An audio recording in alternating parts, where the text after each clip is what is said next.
নমস্কাৰ আপোনালোকক সকলোকে স্বাগতম জনাইছোঁ কেএছকে এডুকেট চেনেলটোলৈ আজি আমি এই ভিডিঅ'ত পাৰ্চেন্টেজৰ কেইটামান সমস্যা সমাধান কৰিম আগৰ ভিডিঅ'টোত আমি পাৰ্চেন্টেজৰ একেবাৰে বেসিক কনসেপ্টৰ পৰা আৰম্ভ কৰিছিলোঁ লগতে কেইটামান সমস্যাও সমাধান কৰিছিলোঁ আজি আমি পাৰ্চেন্টেজৰ ওপৰত অকল এমসিকিউ কেইটামানহে ডিসকাস কৰিম গতিকে আহক প্ৰথম কোৱেশ্চনটো হাতত লওঁ কি দিছে প্ৰথম কোৱেশ্চনটোত এটা শ্ৰেণীৰ 80 জন ছাত্ৰ ছাত্ৰী उत्तीर्ण हल যদি 80% অনুত্তীर्ण হয় তেন্তে শ্ৰেণীটোত মুঠ ছাত্ৰ ছাত্ৰী কিমান প্ৰথমতে এটো চাওক অনুত্তীर्ण কিমান শতাংশ হৈছে যেটো অনুত্তীर्ण হৈছে ফেল যে হৈছে ফেল মাৰিছে হেটো আমাৰ পাৰ্চেন্টেজত দিছে আৰু যিমান কেইজন ছাত্ৰ ছাত্ৰী উত্তীर्ण হৈছে হেটো আমাৰ কিহত দিছে জনত দিছে মানে কেইজনে পাস কৰিছে হেটো দিছে গতিকে এইটো চাওক যদি 80% এ ফেল কৰে 80% যদি ফেল কৰে পাস কৰাৰ পার্সেন্টেজ কিমান 20% হয়নে obviously 20% হ'ব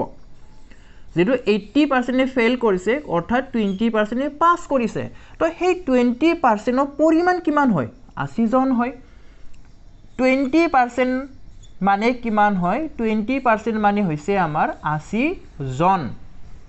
আমাক কি লাগে মুঠ ছাত্ৰ ছাত্ৰী কিমান হেতু লাগে মুঠ ছাত্ৰ ছাত্ৰী বুলি কোৱাৰ লগে লগে সদায় কিমান হয় 100% হয় অৰ্থাৎ আমি 100% ৰ মান নিৰ্ণয় কৰিব লাগে যদি 20% মানে 80 জন হয় 1% মানে কিমান হ'ব 1% মানে কিমান হ'ব 80 ক 20 ৰে হৰণ কৰি দিয়া 20 4 গুণ 80 অৰ্থাৎ 4 জন 1% এ 4 জনক খুচাব তেতিয়া হলে 100% এ কিমান জনক খুচাব কিমান জনক নিৰ্ণয় কৰিব হি পূৰণ কৰি দিওক 100 এ 100 into 4 which is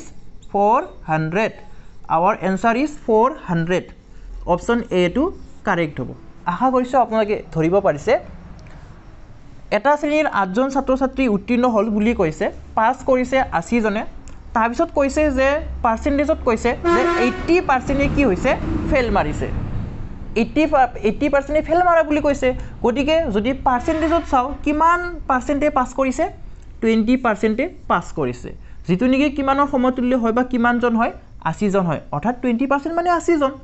20% মানে 80 জন হল তেতিয়া হলে 1% মানে কিমান হ'ব 4 জন হ'ব 100% মানে কিমান হ'ব 100% মানে মুঠ ছাত্ৰ ছাত্ৰী কিমান হ'ব 400 জন হ'ব অপচন এ টো কাৰেক্ট হ'ব এতিয়া আমি 2 নম্বৰ কোৱেশ্চনটোলৈ আগবাৰো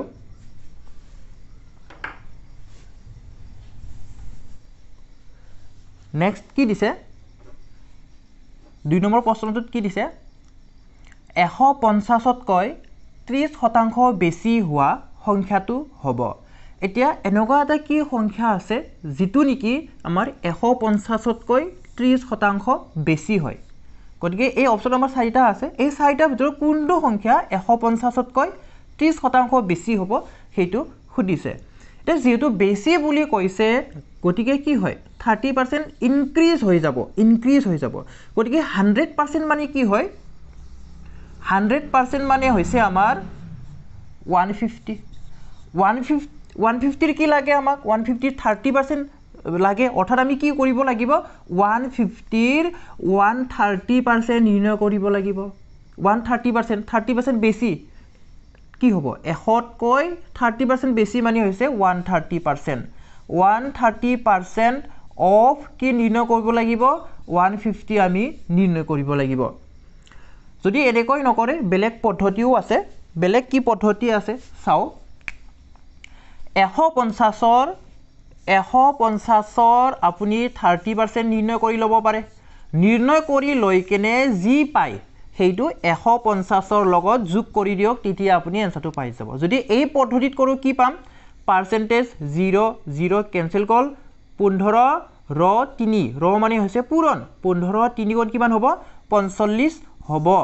150 ৰ লগত 45 যোগ কৰিলে আপুনি উত্তৰটো পাই যাব উত্তৰ কিমান পাম 195 পাম এতিয়া আমাৰ এইটো মতে হ'বনে নাই আমি চাম 130% of 150 আগতে কি আছিল 150 ৰ 30% নিৰ্ণয় কৰিছো নিৰ্ণয় কৰি কেনে 150 ৰ লগত যোগ কৰিছো ইয়াতে কি কৰিম 130% of 150 নিৰ্ণয় কৰিম পাৰ্চেন্টেজ 0 0 কেনসেল কি থাকিল 13 into 15 এইখিনি পূৰণ কৰিলে আমি এনসাৰটো পাই যাম 15 3 গুণ 45 হয় 15 3 গুণ 45 5 বহিল ঘাটে 4 থাকিল 15 1 15 15 4 কি হ'ব 19 195 সো অপশন কোনটো কারেক্ট হ'ব অপশন বি টু কারেক্ট হ'ব আশা কৰিছো আপোনালোকে ধৰিব পাৰিছে এবাৰ চাই ল'ব আপুনি যেটো পদ্ধতি ইজি পায় সেই পদ্ধতিত কৰিলে হল বেছি বুলি কোৱাৰ কাৰণে হে আমি 130% নিৰ্ণয় কৰিছো যদি 30% লেস বুলি ক'লে হেতেন যদি 30% লেস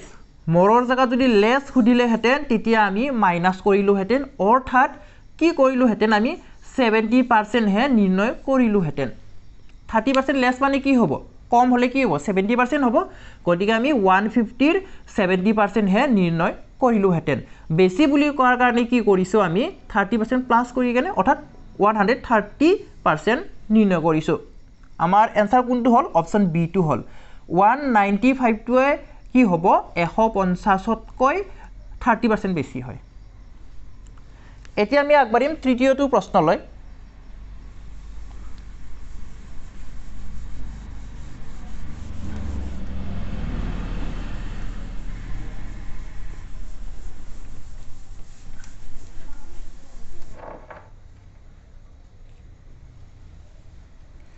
এতিয়া আহিছো 3 নম্বৰ প্ৰশ্নটোলৈ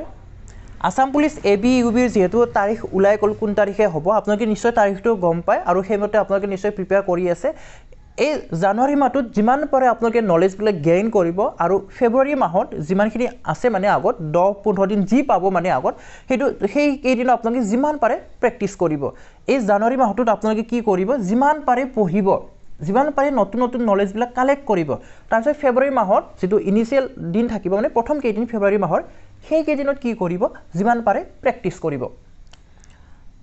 3 নম্বৰ কোৱেশ্চনটোত কি দিছে যে এটা সংখ্যাৰ 8% যদি 20 হয় তেন্তে সংখ্যাটো কি হ'ব একেবাৰে ইজি কোৱেশ্চন হয় এটো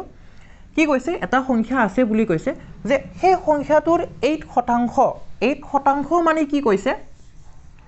8% মানে কি কৈছে 8% মানে কৈছে 20 হয়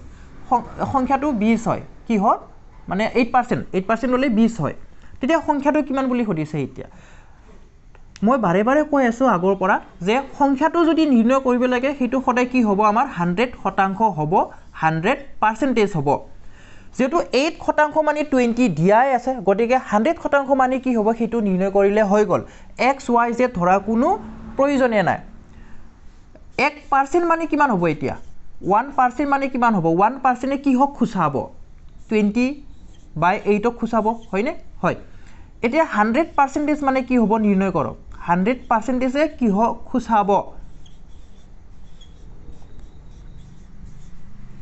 এতিয়া সক আমি প্ৰথমতে কি কৰো আমি 4 ৰে কাটি দিও 4 2 গুণ 8 আৰু 5 4 গুণ 20 আমি কি কৰিছো 4 ৰে হৰণ কৰিছো 4 2 গুণ 8 আৰু 4 5 গুণ 20 আমি পালো এতিয়া এই 2 ৰে আমি 100 কাটিব পাৰিম নে নিশ্চয় কাটিব পাৰিম কিমান বাৰ যাব 50 বাৰ যাব 50 2 গুণ 100 হয়নে 50 2 গুণ 100 তো থাকিল কি থাকিল আমাৰ 5 পূৰণ 50 থাকিল বলো 50 টকা যদি 5 খন হয় কেই টকা হয় 250 টকা হয় অৰ্থাৎ আৱাৰ এনসাৰ ইজ 250 আছে option A so option A to correct হ'ব এটা কিছুমানে এই পদ্ধতিটো যদি টান পায় আপোনালোকে x y z যেটো নরমাল পদ্ধতি হয় হেতু কৰি চাব পাৰে কি হ'ব হেতুত কৰিলে ধৰি লৈছো আমাৰ নাম্বাৰটো কি হয় x হয় নাম্বাৰটো কি হয় x হয় দে এই x ৰ কি কৰিব লাগে x ৰ 8% যদি লও আমি কি হয় তেতিয়া আমাৰ সংখ্যাটো 20 আহে সংখ্যাটো কি আহে 20 আহে x তো আমি নিৰ্ণয় কৰিব লাগে x ৰ মানে কি হয় পূৰণ x ৰ মানে কি হয় পূৰণ 8% মানে কি হয় 8% মানে হৈছে আমাৰ 100/8 সমান 20 এতিয়া x যদি নিৰ্ণয় কৰো আৰু এই 100/8 টো যদি খুফালে লৈ যাও কিয় খুফালে লৈ যাম x ৰ মান লাগে কাৰণে x ক আমি অকলশৰীয়া কৰিম উচৰত জিবিলাক থাকে হেবিলাকক আমি লৈ যাম হেতু সাইডে তো কি হ'ব এটু সাইডে গুছি গলে হি এটু সাইডে অলৰেডি 20 আছে 20 টো পাতি লম পূৰণ দিম এইটো কি হ'ব উলতি যাব কি হ'ব 100 টো ওপৰত আহিব 8 টো তলত আহিব এতিয়া আপোনালোকে কওক এইখিনি বস্তু আমি ইয়াতে পাতা নাইনে অবভিয়াসলি পাতিছো সেম টু সেম হয় গতিকে ইয়াতো কি কৰক এতিয়া 4 ৰে হৰণ কৰি দিয়ক বোলো 8ক 4 ৰে হৰণ কৰিলে 2 বাৰ যায় 4 2 গুণ 8 20ক যদি হৰণ কৰো কেইবাৰ যায় 5 বাৰ যায় কিৰে হৰণ কৰিছো 4 ৰে হৰণ কৰিছো এতিয়া এই 2 এ 1ক কাটিব কেইবাৰ 50 বাৰ 50 2 গুণ 100 থাকিল কি কি 5 পূৰণ 50 5 পূৰণ 50 কিমান হল 50 5 গুণ 250 হলদে সেম টু সেমে হল আমাৰ গতিকে যেটো কনসেপ্টত কৰে হেতু আপোনালোকে কৰিব পাৰিব এনেকুৱা নহয় যে অকল এটো কনসেপ্টে কাৰেক্ট এটো কনসেপ্ট ৰং বা এটো কনসেপ্টে কাৰেক্ট এটো কনসেপ্ট ৰং এনেকুৱা একো নাই যি পদ্ধতিত কৰে আপোনালোকে কৰিব পাৰে উত্তৰ কোনটো কাৰেক্ট হল অপচন এ টু কাৰেক্ট হল 250 যদি এটা সংখ্যাৰ 8% যদি 20 হয় তেতিয়া হলে সেই সংখ্যাটো কি হ'ব লাগিব সেই সংখ্যাটো 250 হ'ব লাগিব আশা কৰিছো আপোনালোকে ধৰিব পাৰিছে যদি বুজি পাইছে জলে সকলোৱে লাইক এটা কৰি দিব এতিয়া আমি আগবাঢ়িম পৰৱৰ্তী প্ৰশ্নটোলৈ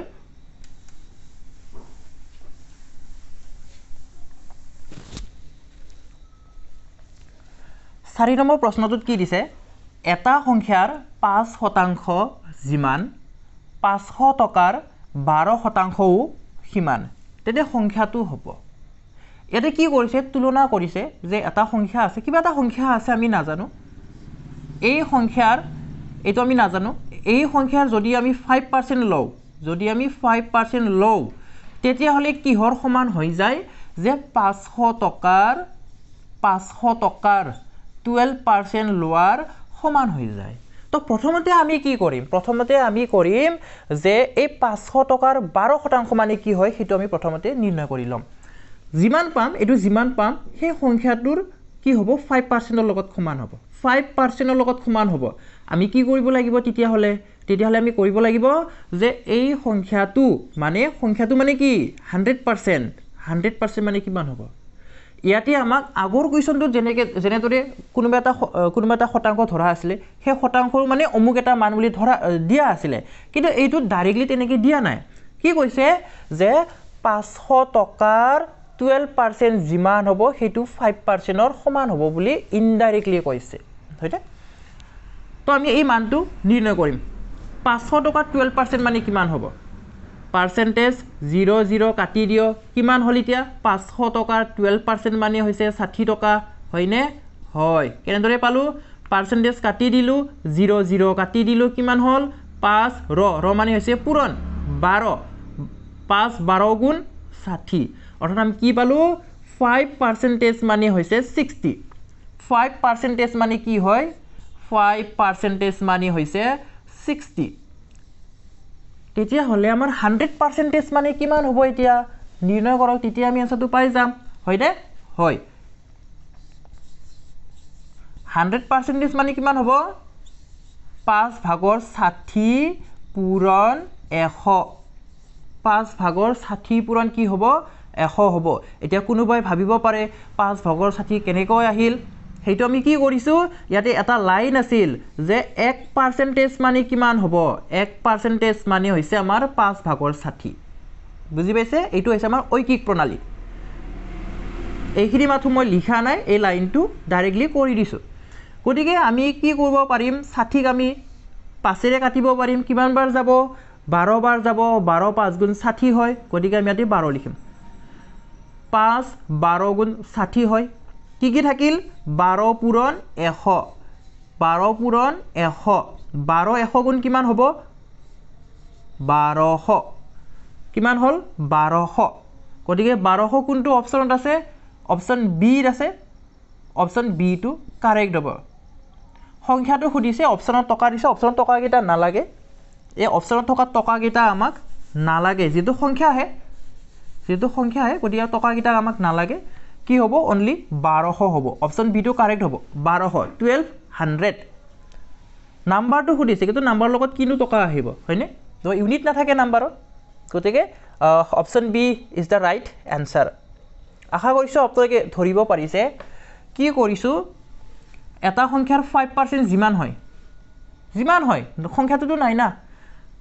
500 টকাৰ 12% কিমান বুলি কৈছে গতিকে 500 টকাৰ 12% মানে কিমান হয় 60 হয় কেনেকৈ পালোঁ 60 পাৰ্চেণ্টেজ 0 0 কাটি দিলোঁ 12 5 গুণ 60 হৈ গ'ল 500 টকাৰ 12% মানে হৈছে 60 কি কৈছিল কিহৰ সমান 5%ৰ লগত সমান সংখ্যাটোৰ 5%ৰ লগত সমান গতিকে 5%এ কি সূচাব সংখ্যাৰ 5%এ সূচাব 60 টকা হয়নে তেতিয়াহ'লে 100% কিমান হ'ব সেইটো উলিয়াব লাগে আশা কৰিছোঁ আপোনালোকে বুজি পাইছে এতিয়া আমি আগবাঢ়িম 5 নম্বৰ প্ৰশ্নটিলৈ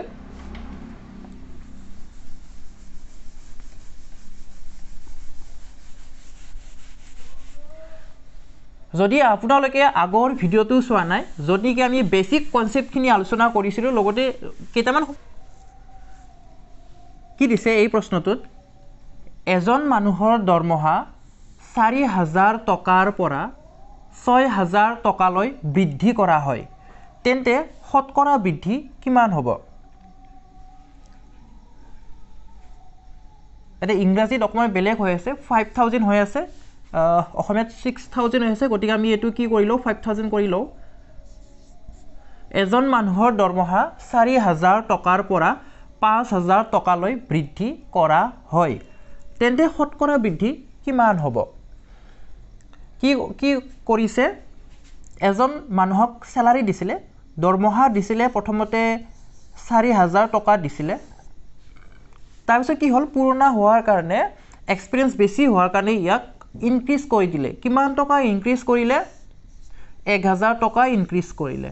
1000 টকা ইনক্ৰিজ কৰাৰ কাৰণে এতিয়া বৰ্তমান কিমান পোৱা হল 5000 रुपीस পোৱা হল কিমান পোৱা হল 5000 रुपीस পোৱা হল তো ইয়াতে ইনক্ৰিজ কৰাটো ডাইৰেক্টলি কোৱা নাই মাত্ৰ কৈছে যে 5000 টকা পোৱা হৈছে বুলি কেনে প্ৰথমতে 4000 টকা পাইছিলে পিছত কিমান টকা পোৱা হল 5000 টকা পোৱা হল তাৰমানে কি হল তাৰমানে আমাৰ 1000 रुपीस ইনক্ৰিজ হৈছে হয়নে হয় গতিকে এতিয়া মানে ইনক্ৰিজ যিমান কৰিলে তাৰে পাৰ্সেন্টেজ কিমান হ'ব হেতু হতিছে গতিকে কিহৰ ওপৰত হ'ব আগতে কিমান আছিল হেতুৰ ওপৰতহে হ'ব প্ৰথমতে ইনিশিয়াল কিমান আছিল 4000 रुपीस আছিল হেতু কি হ'ব আমাৰ হৰ হ'ব আৰু কিমান টকা ইনক্ৰিজ হল হেতু লবত আহিব 1000 এতিয়া ভগ্নাংশ এটা পালো আমি তো এই ভগ্নাংশটো আমি কিহত নিব লাগে শতাংশত নিব লাগে কাৰণে কিহেৰে পূৰণ হ'ব 100 ৰে পূৰণ হ'ব আৰু লগত কি আহিব পাৰ্সেন্টেজ সিম্বলটো আহি যাব ইয়াতে তিনিটা শূন্য আছে ইয়াতো তিনিটা শূন্য আছে কাটি দিয়ক তলে ওপৰে তিনিটা শূন্য কাটি গল এটা 4 এ 100 কাটিব কিমান বাৰ কাটিব 25 বাৰ কাটিব 25 4 গুণ 100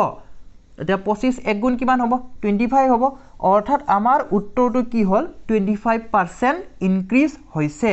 অপচন এ আছে 25% গতিকে 25% টো কি হ'ব কাৰেক্ট আনসাৰ হ'ব আকোবা কৈ দিছো প্ৰথমতে পাইছিলে 4000 টকা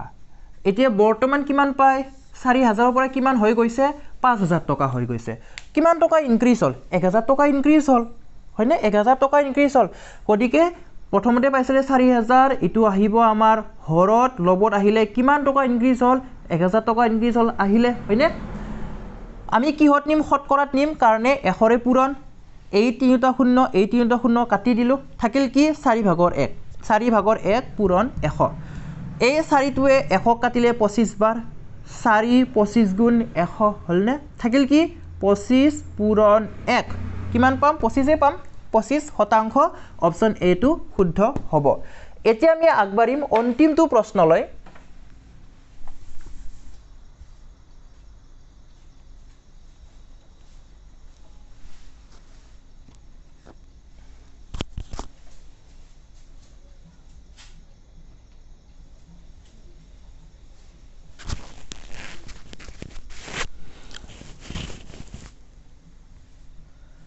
কি দিছে এইটো হৈছে আমাৰ আজি ভিডিওৰ অন্তিমটো প্ৰশ্ন 500 টকীয়া স্কুল বেগ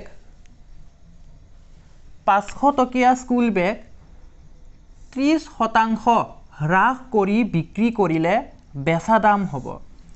স্কুল বেগ আছে আৰু সেই স্কুল বেগটোৰ দাম কিমান হয় স্কুল বেগটোৰ দাম হৈছে 500 টকা কিমান হয় 500 টকা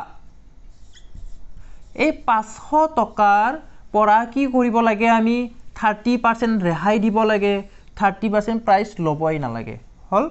যদি 30% যদি আমি ল'ব নালাগে কিমান পাৰ্চেণ্ট ল'ব লাগিব আমি 70% ল'ব লাগিব হয়নে 30% যদি ল'ব নালাগে আমি কিমান পাৰ্চেণ্ট ল'ব লাগিব আমি 70% ল'ব লাগিব অৰ্থাৎ এই স্কুল বেগটো যিটো 500 টকীয়া দাম হয় সেইটোৰ 70% উলালে আমি বেচা দামটো পাই যাম কি কৰিব লাগিব 500 টকাৰ 70% আমি নিৰ্ণয় কৰিব লাগিব এটো তেতিয়া আমাৰ ডাইৰেক্টলি আনসাৰটো আহিব পাৰ্চেন্টেজ 0 0 কাটি দিলো আগতে শিকাই থৈ দিছো মই যদি পাৰ্চেন্টেজটো কাটো তেতিয়া দুটা 0 কাটিবৰ কাৰণে আমাৰ এভেইলেবল আছে না হেতু চাই লব যদি নাই তেতিয়া কিন্তু নাকাটিব যদি দুটা 0 এভেইলেবল আছে তেতিয়া হলেহে কাটিব আমাৰ ইয়াতে তিনটা 0 আছে এভেইলেবল আছে কাৰণে হে আমি কি কৰিছো পাৰ্চেন্টেজটো কাটি দিছো লগতে দুটা 0 কাটি দিছো থাকিল কি এতিয়া 50 ৰ আছে ইয়াতে ৰ মানে হৈছে পূৰণ 7 50 টকীয়া কৈ যদি 7 খন হয় কিমান টকা হ'ব আমাৰ 5 7 গুণ 35 0 টো বহাই দিও কিমান হল 350 rupees মানে যেটো বেগ আছিলে সেই বেগটোৰ দাম কিমান আছিল প্ৰথমতে কিমান লিখা আছিল 500 টকা লিখা আছিল লগতে লিখা আছে 30% অফ 30% ৰাখ কিমান টকা দিব লাগিব এতিয়া 350 টকা দিব লাগিব অপচন বি টু কাৰেক্ট হ'ব যদি কোনোবাই এই পদ্ধতিটো টান পাইছে কেনেকৈ কৰিব পাৰিব চাও প্ৰথমতে কি কৰিব প্ৰথমতে আপুনি 500 টকাৰ কি কৰক 30% নিৰ্ণয় কৰক 30% নিৰ্ণয় কৰক তাৰ পিছত কি কৰিব নিৰ্ণয় কৰি উঠি 500 টকাৰ পৰা মাইনাস কৰিব 500 টকাৰ পৰা মাইনাস কৰিব তেতিয়া আপুনি আনসাৰটো পাই যাব প্ৰথমতে নিৰ্ণয় কৰি লওক যে 500 টকাৰ 30% কিমান হ'ব পাৰ্চেন্টেজ 0 0 গুচি গল কিমান থাকিল 50 ৰ 3 50 ৰ 3 অৰ্থাৎ 50 ৰ মানে হৈছে পূৰণ 50 into 3 which is 150 অৰ্থাৎ যেটো হ্ৰাস কৰিলে হ্ৰাস হৈ যোৱা টকাখিনি কিমান হয় 150 হয় আমি 500 টকাৰ পৰা এতিয়া কি কৰিব লাগিব 150 মাইনাস কৰিব লাগিব 150 মাইনাস কৰিব লাগিব তেতিয়া आंसर কিমান পাম 350 এ পাই যাম অৰ্থাৎ দিব লগাখিনি হৈছে 350 option B is the right answer আশা কৰিছো আপোনালোকে ধৰিব পাৰিছে যদি ধৰিব পৰা নাই আকৌ এবাৰ চাব আকৌ এবাৰ ফাৰ্ষ্টৰ পৰা চাব যে কি কলো কি কোৱা নাই তেতিয়া আপোনালোকে নিশ্চয় ধৰিব পাৰিব